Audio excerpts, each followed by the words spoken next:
Waktu itu Pak Mawardi dengan Eliza, kemudian Bu Eliza, sekarang Pak Aminullah. Ya beda-beda juga dalam memimpin kota ini.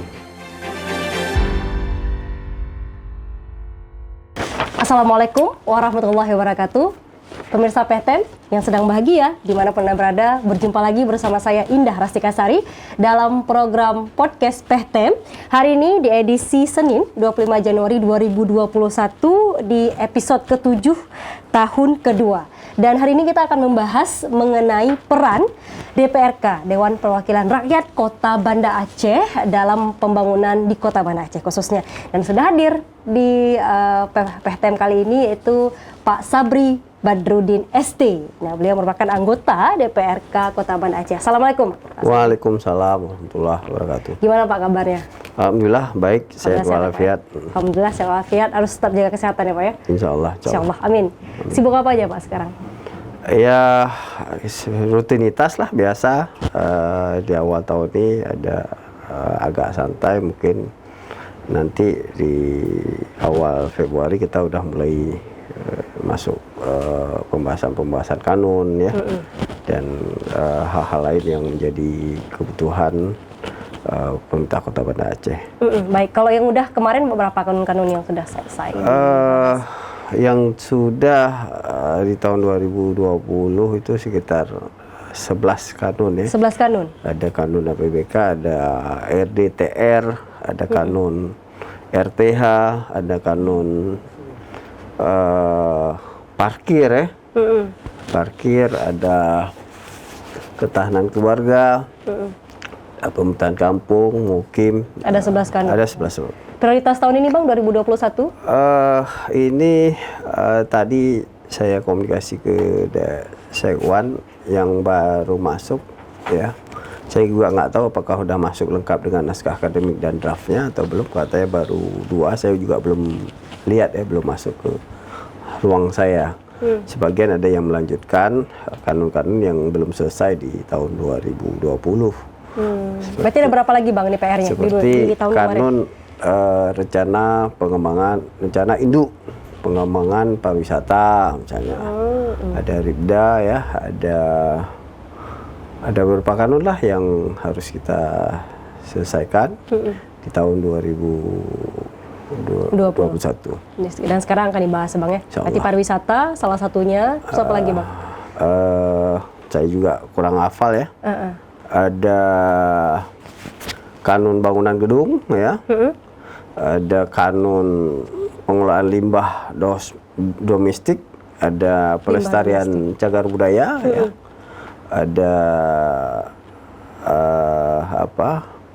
tentang perubahan distribusi pengujian kendaraan bermotor, dan ada kanun tentang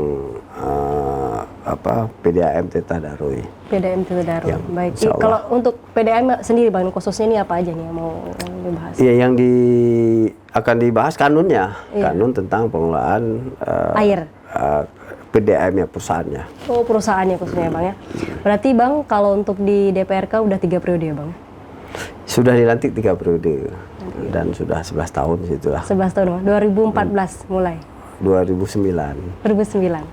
Mudah-mudahan bisa berkontribusi lah. Amin. Untuk Kota Banda Aceh. Sudah dilantik 3 periode Bang. Sebelumnya wali kota, sudah beberapa wali kota lah. Gimana Bang? Apa saja kemudian ide-ide yang diberikan untuk pembangunan? Ya, kita sebenarnya DPR ini kan punya tugas dan fungsi ada 3 ya. Ada budgeting, penganggaran, ada pengawasan, ada legislasi ya, seperti pembahasan kanun-kanun ini. Di samping kita juga punya fungsi menyuarakan kepentingan-kepentingan warga ya, mengartikulasikan semua aspirasi warga. Nah, itu juga bagian dari tugas DPR. Nah, tentu di samping itu kita juga selalu memberikan masukan, ide dan gagasan ya terhadap berbagai persoalan, berbagai kendala yang ada di Banda Aceh. Kita selalu menyuarakan ya terhadap bagi eksekutif ya, karena intinya kan eksekutif ini, dari perencanaan sampai eksekusi itu ya, mendesain itu sampai eksekusi kan eksekutif. Ya, kita sifatnya yang tadi 3 itu. Kalau ada yang bermasalah kita ya pop dikit lah bahasa Aceh, ya kan. Nah, kita selalu menyuarakan bagaimana pemerintah kota ini bisa menginventarisir berbagai persoalan yang ada di Banda Aceh. Ya. Persoalan kemudian yang sering muncul apa, Bang? Banda Aceh ini kan diisi oleh berbagai kalangan sangat heterogen. Profesor doktor banyak di sini, artinya banyak tuntutan. Banyak orang pintar, Bang. Ekspektasinya tinggi, dan tentu karena warga kita dihuni oleh orang-orang seperti itu ya, berbagai kalangan, dari atas sampai bawah ada. Artinya kita juga harus bisa menyahuti apa yang menjadi ekspektasi warga kita. Nah, kita selalu ngomong bahwa bagaimana pemerintah ini betul-betul bisa menginventarisir berbagai persoalan Banda Aceh, kemudian mencarikan solusinya, ya, memformulasikan langkah-langkahnya, sehingga apa yang menjadi yang ada di dalam daftar inventarisir masalah itu bisa kita selesaikan, kita cicil perlahan-lahan. Nah, mungkin tidak mungkin seperti membalikkan telapak tangan, ya, tapi semua persoalan yang dikeluhkan warga itu harus kita sahuti, kita berikan respon. Tidak bisa instan, Bang, ya? Tidak bisa instan, ya. Ya, tentu kayak tadi ciri-ciri warga kota itu yang paling dituntut adalah public services. Public services. Public services. Dia ya bukan tidak Pelayanan ada publik. persoalan kemiskinan, bukan tidak ada persoalan apapun yang lain. Persoalan kemiskinan misalnya kita yang terendah di Provinsi Aceh ya, Kota Banda Aceh kan sekitar 7%. Ya, yang terendah. Berarti pelayanan publik itu nomor 1 dari daftar. Kalau kita dengar omongan masyarakat, ya kan, pelayanan publik. Nah, kalau pengangguran, ya namanya juga kota menjadi daerah urban, ya selalu aja ada orang berdatangan, nggak selesai-selesai. Tidak akan pernah selesai. Seperti Jakarta juga, ibu kota Aceh, orang selalu berdatangan cari pekerjaan. Jadi kita berusaha semaksimal mungkin mengurangi angka pengangguran, tapi itu nggak akan pernah selesai karena itu konsekuensi sebuah daerah daerah urban, ibu kota, jadi menjadi daerah tujuan. Nah, makanya ya kalau public services-nya beres, ya kemudian infrastrukturnya beres, ya ekonomi akan tumbuh, ya lapangan pekerjaan akan tercipta. Ya seperti itu saya pikir. Catatannya apa, Bang, untuk pembangunan yang sudah adanya gimana? Ya, sejauh ini kan kita relatif melihat sudah on the track. Sudah bagus, dan itu dibuktikan. Sudah bagus berarti ya, Bang? Yang sudah berjalan? Relatif sudah bagus, relatif. Bukan tidak ada kelemahan. Pasti ada catatan, Bang? Kalau tidak ada kelemahan, tentu kita tidak pernah akan melangkah lagi ke depan, ya kan? Sejauh ini dengan target-target yang dicapai udah relatif bagus, ya. Dan itu dibuktikan misalnya kita menerima WTP sudah 12 kali, dapat wajar tanpa pengecualian. Wajar tanpa pengecualian, dan banyak penghargaan sudah diterima oleh pemerintah Kota Banda Aceh. Tapi tentu ya seperti tadi, kita nggak boleh berpuas diri karena bukan tidak ada kelemahan, tidak ada lagi kekurangan. Pasti ada kekurangan, tidak ada yang perfect, ya. Nobody's perfect. Jadi tidak ada yang perfect, artinya yang masih menjadi kelemahan itu harus kita terus perbaiki. Seperti tadi, kita juga harus bisa terus melangkah menuju sebuah kota yang layak huni. Ya, kota yang layak huni, yang nyaman huni, yang dirumuskan oleh Ikatan Ahli Perencana Kota. Itu banyak kriterianya, ya, dari kualitas infrastruktur, jalan, kualitas infrastruktur berarti, Bang, jalan, kualitas kesehatan, kualitas pendidikan, air bersih, ya, ruang terbuka hijau, banyak kriteria yang dirumuskan oleh Ikatan Ahli Perencana Kota, dan Kota Banda Aceh tentu harus menuju ke situ. Apa yang menjadi kekurangan harus terus kita perbaiki. Kami saya selaku pribadi juga akan terus menyuarakan itu. Ya kan, nggak bosan-bosan, baik di rapat-rapat formal maupun tidak formal, saya selalu. Yang paling kencang apa Bang suaranya ini, tentang apa? Iya, misalnya masyarakat masih mengeluhkan air misalnya. Yang kemarin juga lagi ramai Bang. Iya, ini ya. Sekarang alhamdulillah ya ada beberapa progres yang sudah dilakukan oleh eksekutif ya. Misalnya selesainya ya reservoir di Taman Sari. Kemudian di upgrade-nya WTP, water treatment plant-nya ya. Mengolah airnya di Lambaru di upgrade sehingga katanya, saya juga belum melihat langsung ya, baru selesai ini di upgrade untuk meningkatkan kualitas jumlah produksi. Untuk meningkatkan jumlah produksi air sehingga katanya bisa mencapai 700 sampai 800 liter. Sederhananya udah lancar ya Bang? Per detik. Iya. Itu baru aja selesai beberapa waktu lalu. Saya juga belum dapat laporan, report apakah dengan selesainya reservoir di Taman Sari dan selesainya pengupgradean WTP, apakah keluhan keluhan warga terhadap pelayanan air itu udah berkurang? Saya belum dapat report. Nah, apakah wilayah-wilayah ujung itu yang dulunya susah mendapatkan air, kadang-kadang harus begadang, apakah enggak lagi? Saya belum dapatkan belum dapat laporannya. Belum dapat laporannya. Belum dapat reportnya. Nah, mudah-mudahan itu bisa mengurangi. Karena air ini kan kebutuhan sangat mendasar. Yang selalu disuarakan oleh warga kita yang dari tahun ke tahun lah. Ya, yang notabene-nya padahal Banda Aceh ini hanya luasnya 61 km persegi sangkar. Dan cakupan sambungan rumahnya, sambungan SR-nya ya lebih kurang 50.000. Tidak seperti kota-kota besar lain yang besar. Simpelnya itu bisa lebih cepat. Simpelnya seharusnya ini sudah selesai. Dan alhamdulillah nih wali kota ini menunjukkan komitmennya.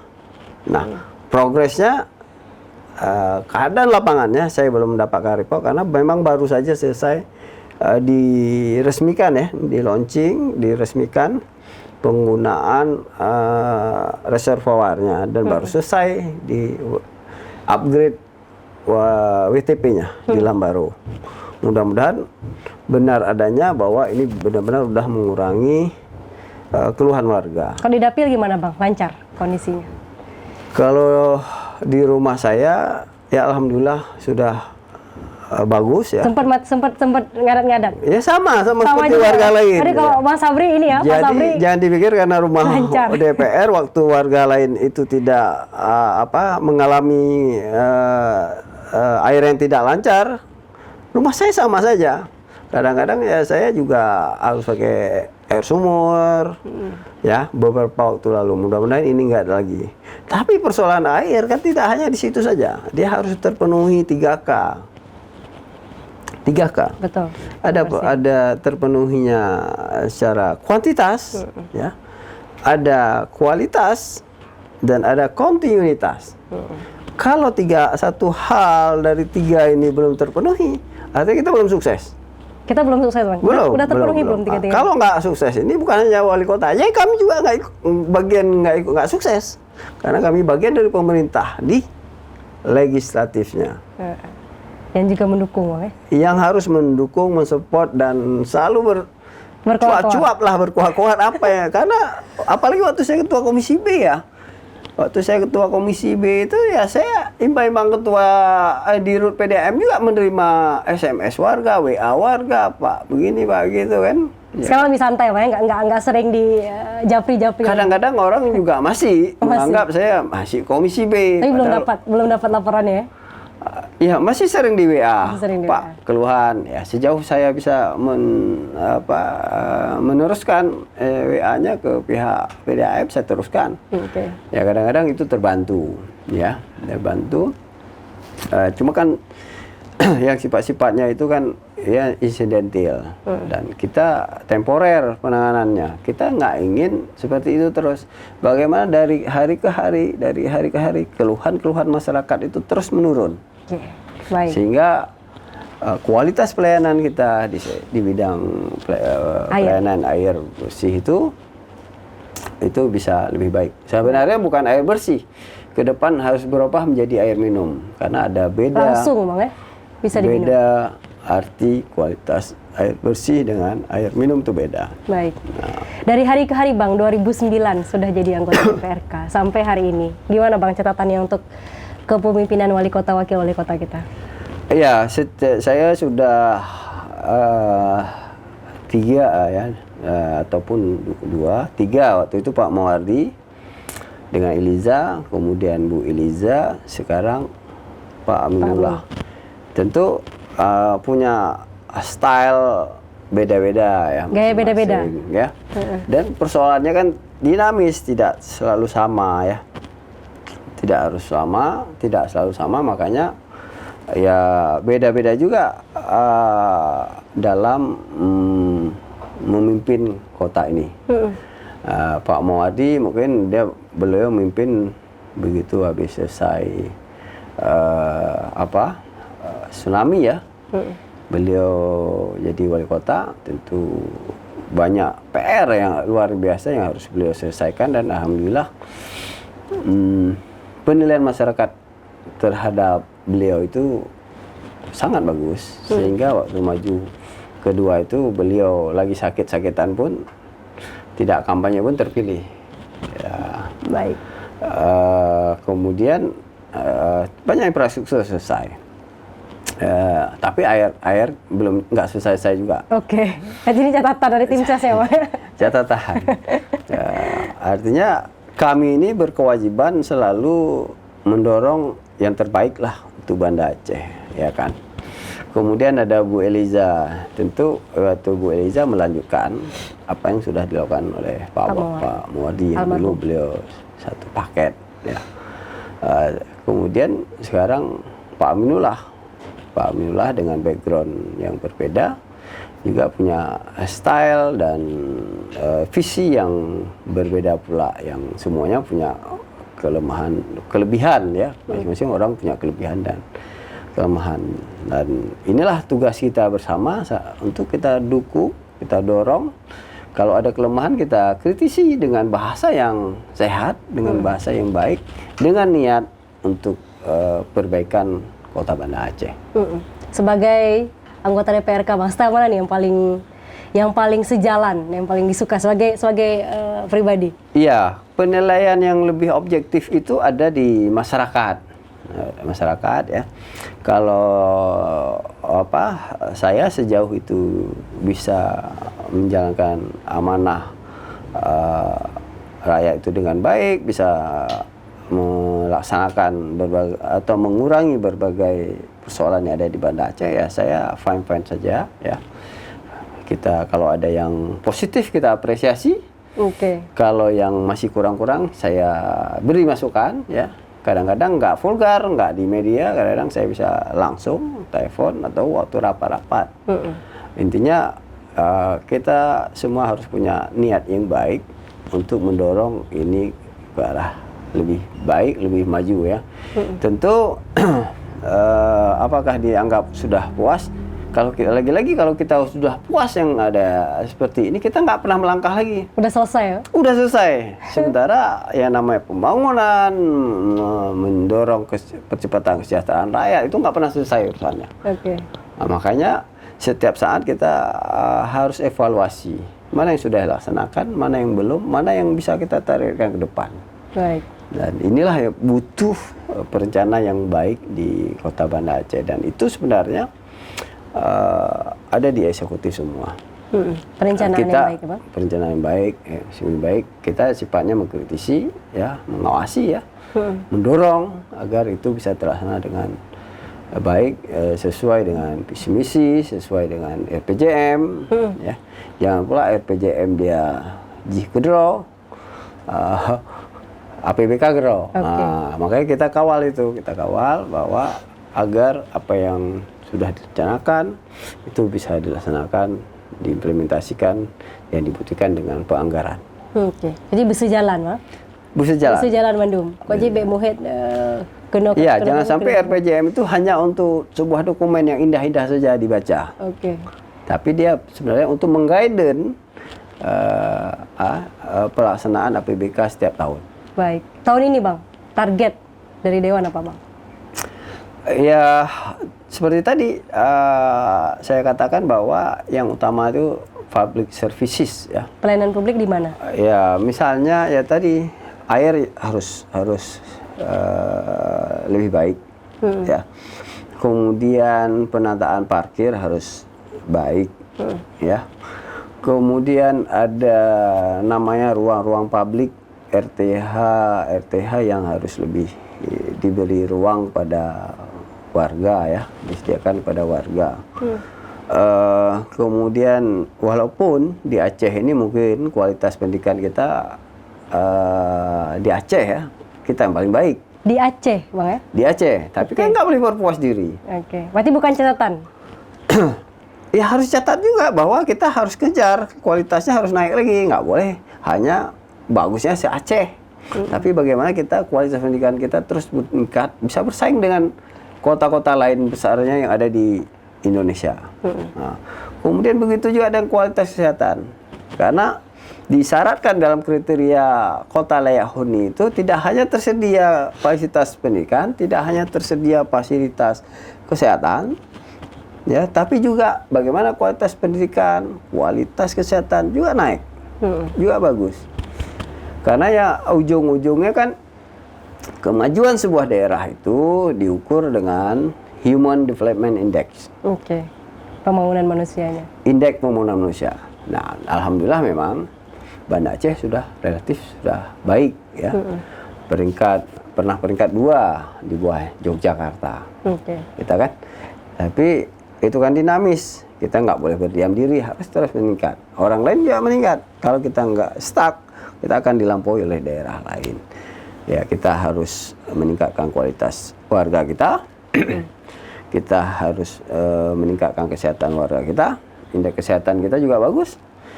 Juga kita harus meningkatkan kesejahteraan ekonominya. Ekonomi. Kalau kita kedampak ya, Bang. Lagi-lagi. Iya, itu jadi ukuran kemajuan di berbagai daerah ya. Karena hakikat kehadiran sebuah pemerintah, sebuah negara itu kan bagaimana mencerdaskan dan mensejahterakan warganya. Nah, pembangunan yang dilakukan ini semuanya untuk meningkatkan kesejahteraan dan kecerdasan warga. Nah, itu inti dari kehadiran dari sebuah pemerintah. Public services berarti, Bang ya. Air, kemudian parkir, tadi kesehatan. Iya. Yang pastinya juga pendidikan. Poin apa lagi, Bang, yang kemudian yang terus digenjot khususnya untuk tahun ini? Ya termasuk peningkatan PAD ya. Pendapatan asli daerah. Ya, pendapatan PAD, pendapatan asli daerah. Tujuannya kan untuk pembangunan juga. Nah, yang selama ini sudah bagus ya, tentu potensi-potensi masih ada, tinggal genjot lebih baik ya, bukan untuk menekan warga, tapi bagaimana misalnya mengurangi kebocoran. Nah, dengan apa dilakukan, bagaimana mengurangi kebocoran itu, dengan dibuat sistem yang lebih baik ya, dengan dibuat regulasi yang lebih baik. Jadi dengan regulasi dan sistem lebih baik, insya Allah kebocoran menurun, pendapatan meningkat, ya, public services bisa kita tingkatkan lagi. Luar biasa, Bang. Jadi ini kemudian yang dikejar terus, Bang ya? Iya, insya Allah. PR-nya apa lagi nih, Bang? PR lainnya adalah yang namanya kota ini yang terus berkembang, berbenah, menjadi tujuan ya, penataan kota, jangan sampai sembraut. Ya, orang harus nyaman, kemudian bagaimana ruang terbuka hijau itu harus lebih berkualitas, ya. Ya seperti itu saya pikir. Baik. Lanjut terus ya Bang, sukses terus. Ya, ini Bang ada haba-haba nih dari Dapil. Abang dicalonkan jadi wali kota, wakil wali kota. Gimana Bang? Saya juga dengar bahasa begitu. Saya sendiri nggak pernah ngomong begitu ya, karena di Partai Golkar itu ada mekanisme ya, intinya Partai Golkar kan ingin berkontribusi dalam pembangunan.